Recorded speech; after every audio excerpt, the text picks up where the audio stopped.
चलिए बेटा, आज हम बात करेंगे चार्ज वर्सेस एप्रोप्रिएशन। तो बेटा आइए समझते हैं एग्जाम्पल के साथ। चार्जेस क्या होते हैं बेटा? चार्जेस होते हैं कंपल्सरी इन नेचर, यानी सर ऐसे खर्चे चाहे प्रॉफिट हो चाहे लॉस हो हमें करने पड़ते हैं, हमारी मजबूरी होती है, हमारे ऊपर ऑब्लिगेशन होती है, उनको हम चार्जेस बोलते हैं। सर फॉर एग्जाम्पल मान लीजिए हम एक बिजनेस कर रहे हैं, तो बिजनेस में हमें सैलरी देना हमारे लिए कंपलसरी है, चाहे हमें प्रॉफिट हो चाहे लॉस हो।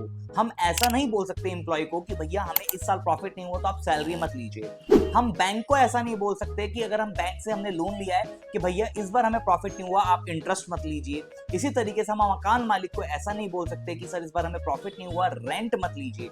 यानी सर चाहे प्रॉफिट हो चाहे लॉस हो रेंट हमें देना पड़ेगा, इंटरेस्ट ऑन लोन हमें देना पड़ेगा, सैलरीज हमें एम्प्लॉइज को देनी पड़ेगी। तो बेटा ऐसे ही खर्चे जो कंपल्सरी नेचर होते हैं, चाहे प्रॉफिट हो चाहे लॉस हो, उनको हम चार्जेस बोलते हैं। अब वहीं बात करें एप्रोप्रिएशन की, तो बेटा एप्रोप्रिएशन का मतलब होता है डिस्ट्रीब्यूशन ऑफ प्रॉफिट्स, यानी सर प्रॉफिट होगा तो ही डिस्ट्रीब्यूट करेंगे। फॉर एग्जाम्पल मान लीजिए आपकी जेब में एक भी रुपया नहीं पड़ा, तो क्या आप सेविंग्स कर पाओगे? आप ट्रांसफर टू रिजर्व कर पाओगे? नहीं सर।